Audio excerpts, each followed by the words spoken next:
Warm welcome to all. Myself Ved sir. UP SSC homeopathic pharmacist vacancy 2024 की तैयारी में आज हम लोग clinical pathology and toxicology start करने वाले हैं, जिसमें आज हम लोग टॉक्सिकोलॉजी में कोरेजिव पॉइजन्स की स्टडी करने वाले हैं। कोरेजिव पॉइजन्स में हम लोग स्ट्रॉन्ग एल्कली और स्ट्रॉन्ग बेस के बारे में पढ़ना है। तो सबसे पहले हम लोग शुरुआत करते हैं टॉक्सिकोलॉजी से कि टॉक्सिकोलॉजी है क्या। टॉक्सिकोलॉजी बेसिकली स्टडी है किसी पॉइज़न की ह्यूमन पर। अगर किसी पर्सन को कोई पॉइज़न दिया गया तो वो पॉइज़न कौन सा इफ़ेक्ट डालता है पर्सन पे, किस किस तरह के इफ़ेक्ट डालता है, कौन सी बीमारी जो है पैदा करता है, इन सभी को हम लोग टॉक्सिकोलॉजी में स्टडी करते हैं। तो टॉक्सिकोलॉजी की डेफिनेशन क्या है? A poison is any substance that on introduction into living body or and bringing into contact with any part thereof will produce ill effect or death by its local or systemic action or both।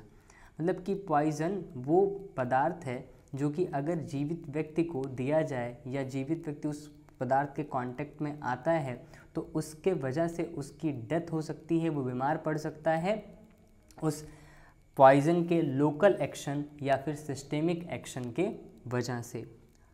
Father of toxicology किसे माना जाता है? तो poison पर जो सबसे पहली book है वो 1814 में मैथ्यू जोसेफ ओरफिलिया ने लिखी थी। वो एक स्पेनिश केमिस्ट थे जिनको कि हम लोग फादर ऑफ टॉक्सिकोलॉजी मानते हैं, क्योंकि उन्होंने सबसे पहली बुक पॉइज़न के ऊपर लिखी थी। तो टॉक्सिकोलॉजी में हम कई तरह के पॉइजन्स की स्टडी करेंगे, जिसमें से पॉइज़न की एक कैटेगरी है कोरेजिव पॉइज़न। कौन सी कैटेगरी है? कोरेजिव पॉइज़न। तो कोरेजिव पॉइजन्स क्या होते हैं? कोरेजिव जो होते हैं वो कोरेजिव पदार्थ ऐसे पदार्थ होते हैं जो कि कोरोइड करते हैं या फिर डिस्ट्रक्शन करते हैं ह्यूमन बॉडी का। मतलब कोरेजिव ऐसे पदार्थ हैं कि अगर वो किसी व्यक्ति की मतलब किसी पर्सन के स्किन पे लग गया तो फिर वहाँ पे क्या करेगा? वहाँ पे कोरिजन करना शुरू कर देगा, वहाँ पे उसका संक्षारण करना शुरू कर देगा और धीरे धीरे करके वहाँ के जो टिश्यूज़ हैं वो डैमेज होना शुरू हो जाएंगी। तो ऐसे सभी पदार्थ कोरेजिव पॉइजन्स कहलाते हैं जो ह्यूमन पर लोकल एक्शन दिखाते हैं, लोकली एक्टिंग होते हैं। They are almost exclusively locally acting and has very few systemic effect. मतलब शरीर पर ये मतलब आंतरिक रूप में कोई बीमारी वगैरह पैदा नहीं करते, बल्कि इनका जो प्रभाव होता है वो जहाँ पर ये लग जाते हैं वहीं पर ये अपना प्रभाव दिखाते हैं। कहने का मतलब ये है कि ये लोकली एक्टिंग है। जैसे स्किन पर अगर एसिड गिरा तो जहाँ पर एसिड गिरा है वहीं पर इसका प्रभाव देखने को मिलेगा, पूरे शरीर पर इसका प्रभाव देखने को नहीं मिलता। जिसमें कि एक एक्सेप्शन है, एक अपवाद है कि जो है पर्सन को जर्नलाइज शॉक देखने को मिल सकता है कि पर्सन जो है वो शॉक में चला जाए। ये इसका एक सिस्टेमिक इफेक्ट है जो पूरी बॉडी पे देखने को मिलता है। अदरवाइज जितने भी कोरेजिव पॉइजन होते हैं वो सभी लोकली एक्टिंग होते हैं, जहाँ पर वो टच होते हैं केवल वहीं पर ही वो अपना प्रभाव दिखाते हैं। बात करते हैं कोरेजिव पॉइजन्स की। तो कोरेजिव पॉइजन्स में दो कैटेगरी होती है, एक तो एसिड और दूसरे एल्कलाइन मतलब कि बेसिस। एसिड जो होते हैं वो पोटेंट डेसिकेंट होते हैं with the ability to produce a coagulation necrosis. अगर स्किन पर हमारे एसिड कंसंट्रेट एसिड पड़ जाता है तो वो कोआगुलेशन नेक्रोसिस दिखाता है। नेक्रोसिस क्या है? नेक्रोसिस होता है डेथ ऑफ टिश्यूज़, जो ऊतक हैं वो मरने लगते हैं। और कोआगुलेशन नेक्रोसिस क्या है? जो कि एसिड कराते हैं। तो कोआगुलेशन नेक्रोसिस में अगर एसिड स्किन पर पड़ा तो वहाँ की स्किन जो है, वहाँ के जो टिश्यूज़ हैं वो डेड हो जाएंगे और डेड होने के बाद में वो कोआगुलेट कर जाएंगे, चिपक जाएंगे। वो डेड सेल जो मास है वो वहीं पर इकट्ठा रहेगा, डेड सेल मास जो है वो वहीं पर इकट्ठा रहेगा और उनकी डेथ हो चुकी होगी। तो इस तरह के नेक्रोसिस को कोआगुलेशन नेक्रोसिस बोलते हैं, जो कि एसिड कराते हैं। और दूसरा क्या है? Scar formation of injured tissue. आपने देखा होगा अगर किसी पर्सन के फेस पर या स्किन पर कहीं पर अगर तेजाब गिर जाता है, कंसनट्रेट H2SO4 गिर जाता है तो स्कार बन जाता है।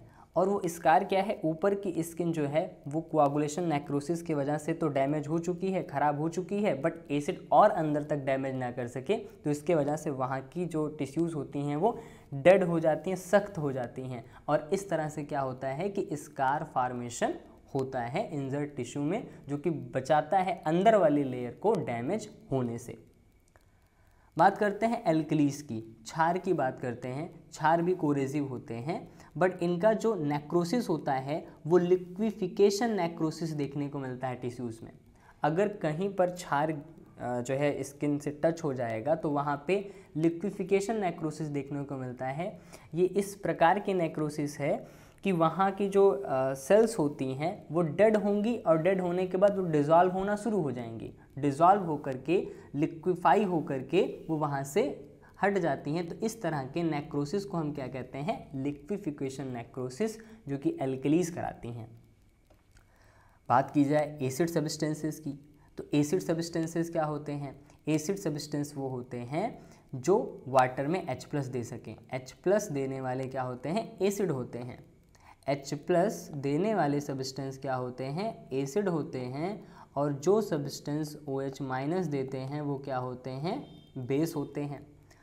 तो एसिड की स्ट्रेंथ किस बिहार पे चेक की जाती है? कोई भी एसिड अच्छा तब होगा जब वो जितने ज़्यादा H+ दे सकता है।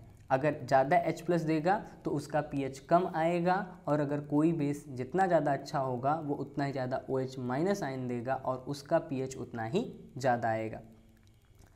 तो अगर हम pH की बात करें तो pH जो है 7, जो pH 7 होता, जो पानी का pH होता है वो 7 होता है।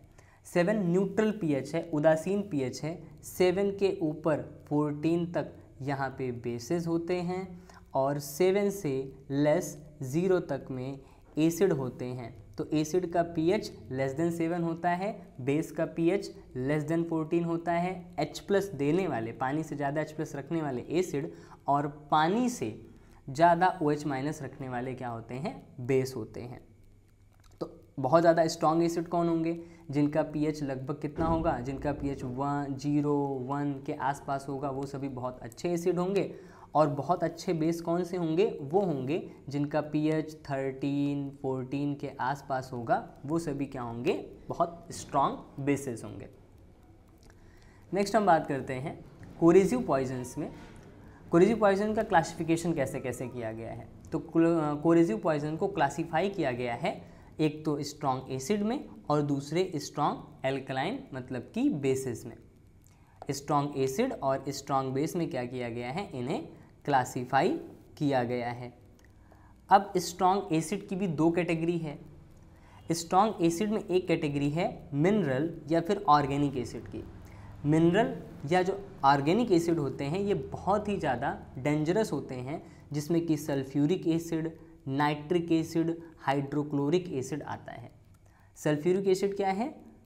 सल्फ्यूरिक एसिड है H2SO4, नाइट्रिक एसिड है HNO3, और हाइड्रोक्लोरिक एसिड है HCl। हाइड्रोक्लोरिक एसिड है HCl। ये सभी मिनरल से मिलते हैं, मतलब खदानों से जब खुदाई हो करके मेटल्स वगैरह निकाली जाती हैं तो मेटल के एक्सट्रैक्शन में सल्फर डाइऑक्साइड जैसी गैसें निकलती हैं, उनसे H2SO4 बनता है, HNO3 भी बन सकता है, और हाइड्रोक्लोरिक एसिड जो है ये भी लेबोरेटरी में यूज होता है। ऑर्गेनिक एसिड क्या क्या होते हैं? ऑर्गेनिक एसिड वो एसिड होते हैं जो कि नेचुरली सोर्स से मिलते हैं, जैसे कि कार्बोलिक एसिड। जैसे कि कार्बोलिक एसिड, कार्बोलिक एसिड को हम क्या जानते हैं? कार्बोलिक एसिड को फिनॉल भी कहते हैं। जो फिनाइल होता है वो कार्बोलिक एसिड होता है। ऑक्जेलिक एसिड ये अमरूद वगैरह में मिलता है। एसिटिक एसिड जो सिरका होता है, विनेगर, वो एसिटिक एसिड है। और सैलिसिलिक एसिड, तो ये सभी हमारे क्या हैं? ऑर्गेनिक एसिड हैं, मीन कि ये कार्बन के कंपाउंड हैं और नेचर में लिविंग ऑर्गेनिज्म से मिलते हैं।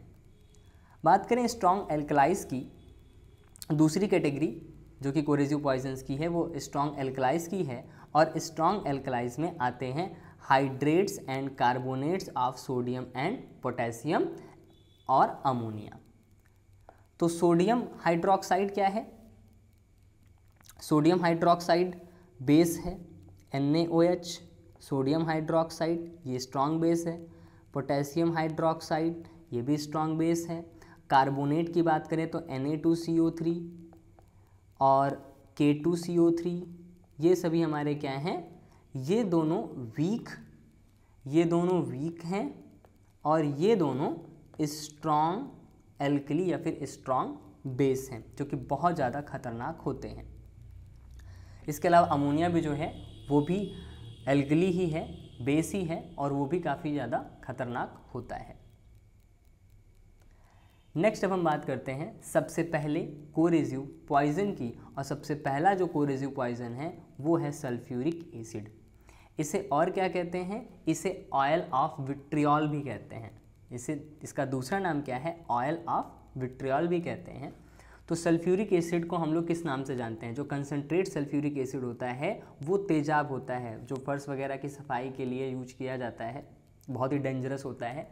तेजाब जो है वो सल्फ्यूरिक एसिड ही है, अगर कंसनट्रेटेड फॉर्म में है तो तेजाब है, और लेबोरेटरी में जब इसको यूज किया जाता है तो इसको पानी मिला करके डाइल्यूट करके ही यूज करते हैं।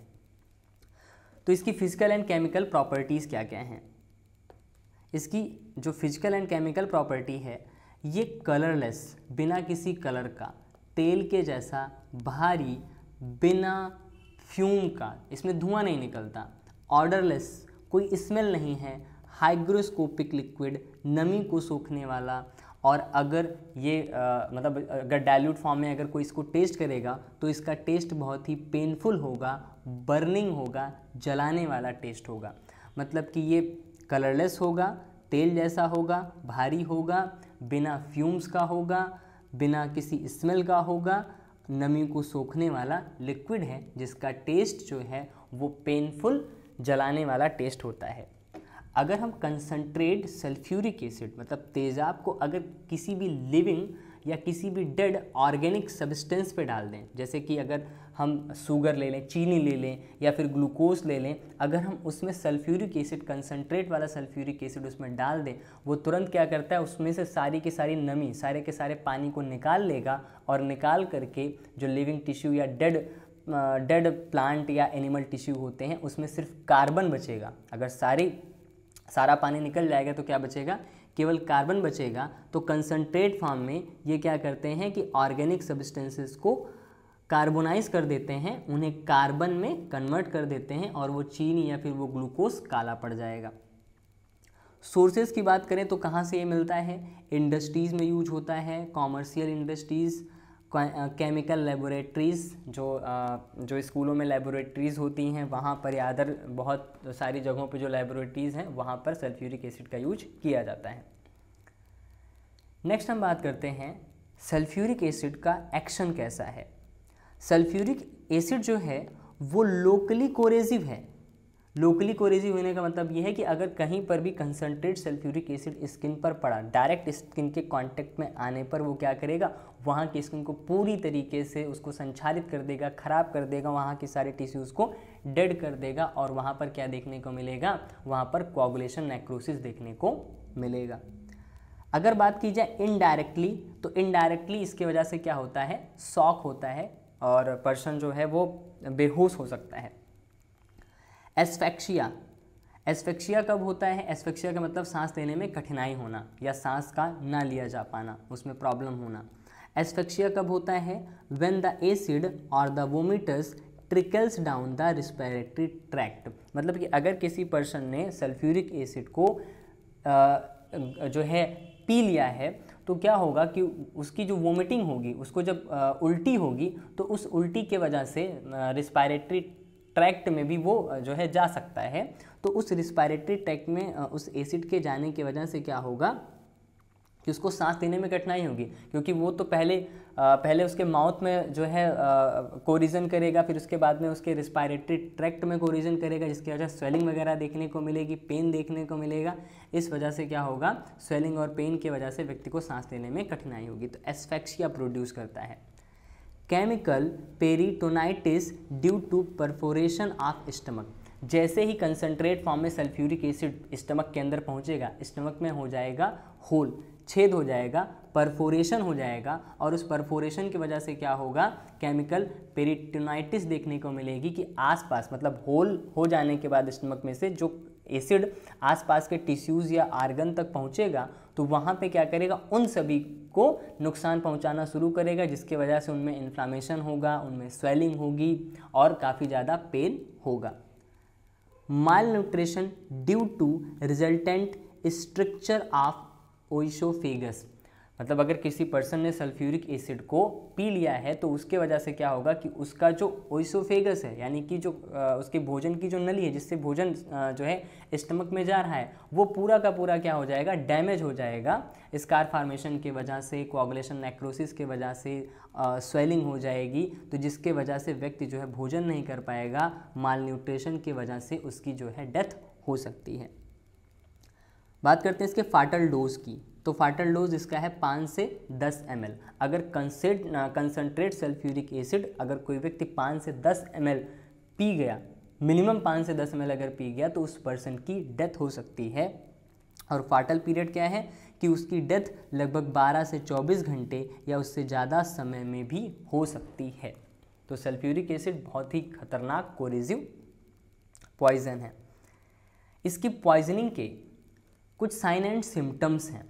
कौन कौन से साइन एंड सिम्टम्स हैं, तो अगर पर्सन जिसने सल्फ्यूरिक एसिड को पी लिया है उसमें क्या देखने को मिलेगा, उसमें जो साइन और सिम्टम्स देखने को मिलेंगे कि उसकी जो जीभ है उसमें स्वेलिंग आ जाएगी और वो ब्राउन या फिर ब्लैक इन कलर देखने को मिलेगी। मैंने पहले ही बताया था कि ये ऑर्गेनिक मैटर को क्या करता है, ऑर्गेनिक मैटर को कार्बोनेशियस कर देता है, उसमें पानी को बाहर निकाल के उसको कार्बन में कन्वर्ट कर देता है। तो जहाँ जहाँ भी सल्फ्यूरिक एसिड कंसनट्रेट फॉर्म में पहुँचेगा, स्किन पे लगेगा या डाइजेस्टिव ट्रैक्ट में जाएगा, माउथ में जाएगा, वहाँ पे हमें क्या देखने को मिलेगा, ब्लैक कलरेशन देखने को मिलेगा।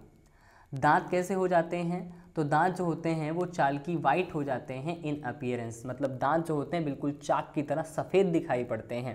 पहले जो चमकदार दांत होते हैं वो क्या होते हैं कि एसिड के रिएक्शन की वजह से उसका जो साल्ट है वो सल्फेट में कन्वर्ट हो जाता है और सल्फेट की वजह से दांत कैसे दिखाई पड़ते हैं, बिल्कुल चाक की तरह दिखाई पड़ते हैं।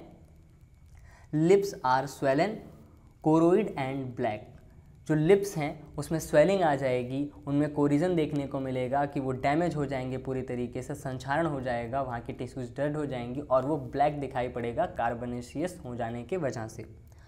ब्राउन और ब्लैक स्ट्रेक्स में be found extending from the angle of the mouth to the side of the chin and some time to the front of the neck due to flow of acid. जैसे अगर person ने acid को P लिया है और उसको vomiting होने लगी तो उस वोमिटिंग की वजह से क्या होगा कि उसके माउथ के जो किनारे होंगे, उसके मुंह के किनारों के साइड में और उस वोमिटिंग के उसके माउथ से बाहर निकलने के बाद गले के पास से होते हुए जब वो नीचे जाएगा तो गर्दन के पास पे भी हमें क्या देखने को मिलेगा, गले में आगे के साइड में क्या देखने को मिलेगा, ब्लैक कलरेशन या फिर ब्राउन स्ट्रिक्स देखने को मिलेंगे, धब्बे देखने को मिलेंगे हमें ब्लैक कलर के। इसके बाद में और भी इसके साइन एंड सिम्टम्स हैं। Immediate intense burning pain in digestive tract, पूरे के पूरे माउथ से लेकर के इस स्टमक तक हमें क्या देखने को मिलेगा, बहुत ही ज़्यादा बर्निंग पेन देखने को मिलेगा, बिल्कुल जलन वाला पेन देखने को मिलेगा। The most common presenting symptom is pharyngeal pain. अगर डाइल्यूट फॉर्म में किसी ने सल्फ्यूरिक एसिड को पी लिया है तो उसमें फेरेंजियल पेन देखने को मिलेगा, मतलब कि जो चीज़ हम किसी चीज़ को निगलने में उसको क्या देखने को मिलेगा, कठिनाई होगी और बहुत ही ज़्यादा उसको जो है फेरिंग्स के आसपास के एरिया में बहुत ही ज़्यादा दर्द का अनुभव होगा। वोमिटिंग ऑफ डार्क ब्राउन और black matter, mucoid, strongly acidic and may contain shred of charred wall of stomach. अगर पर्सन ने मतलब सल्फ्यूरिक एसिड को पिया हुआ है तो अगर वो वोमिटिंग कर रहा है तो वोमिटिंग की वजह से जहाँ जहाँ एसिड उसके डाइजेस्टिव ट्रैक्ट से लगा होगा वहाँ कोरिजन की वजह से वहाँ के जो टिश्यूज़ हैं वो निकलेंगी और टिश्यूज़ निकलेंगी और उस एसिड के रिएक्शन की वजह से वो ब्लैक कलर की हो जाती हैं। तो उसकी वोमिटिंग कौन से कलर की देखने को मिलेगी, डार्क ब्राउन या फिर ब्लैक कलर की, जिसमें थोड़ा बहुत म्यूकस हो सकता है और वो वोमिटस बहुत ही ज़्यादा स्ट्रांगली एसिडिक हमें देखने को मिलेगा। There is intense thirst, but may attempt to drink causes vomiting. Person को प्यास बहुत ज़्यादा लगेगी, बट जैसे ही वो पानी पिएगा उसके बाद उसको क्या होगा, उसको वोमिटिंग जो है फील होगी, वो वोमिटिंग करने लगेगा। मतलब पानी पीते ही उसे क्या होगी, वोमिटिंग होने लगेगी एसिड के रिएक्शन की वजह से। अदर साइन एंड सिम्टम्स क्या हैं? There is difficulty in breathing, उसको सांस लेने में कठिनाई होगी तो उसकी श्वसन दर क्या होती जाएगी, धीमी होती जाएगी, इसको बोलेंगे dysphonia. And the voice become harsh and husky, जो उसकी आवाज़ है वो बहुत ही ज़्यादा कठोर हो जाएगी, हार्श हो जाएगी और हस्की हो जाएगी, कि उसके मतलब उसको बहुत जोर लगा करके बोलना पड़ेगा और बहुत क्लियर वॉइस उसकी सुनने को नहीं मिलेगी। There is stridor dysphagia. Dysphagia क्या होता है, किसी चीज़ को निगलने में कठिनाई होने लगेगी, क्योंकि वहाँ पे उसका लैरिंग्स और फेरिंग्स जो है वो क्या है, उसमें स्वेलिंग आ गई है। ऑर्डिनोफैगिया, पेन ऑन स्वेलिंग, पेन भी देखने को मिलेगा निगलने में। उसकी जो यूरिनेशन है वो क्या हो जाएगी, सप्रेस हो जाएगी, मतलब उसको जो यूरिन होगी वो बहुत जो है थोड़ी सी मात्रा में होगी। Mucus with altered blood in stool, उसके स्टूल में, उसके स्क्रीटा में हमें क्या देखने को मिलेगा, म्यूकस के साथ में थोड़े बहुत खून के थक्के भी देखने को मिलेंगे। तो ये हो गए साइन एंड सिम्टम्स जो कि सल्फ्यूरिक एसिड पॉइजनिंग के केस में होता है। फिर बात करते हैं कॉज ऑफ डेथ की, कि सल्फ्यूरिक एसिड के पॉइजनिंग के वजह से डेथ क्यों होती है। तो डेथ का जो मेन रीज़न है वो है shock, perforation of stomach, stomach में होल हो जाएगा जिसकी वजह से उसके आसपास के टिश्यूज़ जो हैं उनमें इन्फ्लामेशन देखने को मिलेगा उस एसिड के रिएक्शन की वजह से, जिसको पेरिटोनाइटिस कहेंगे।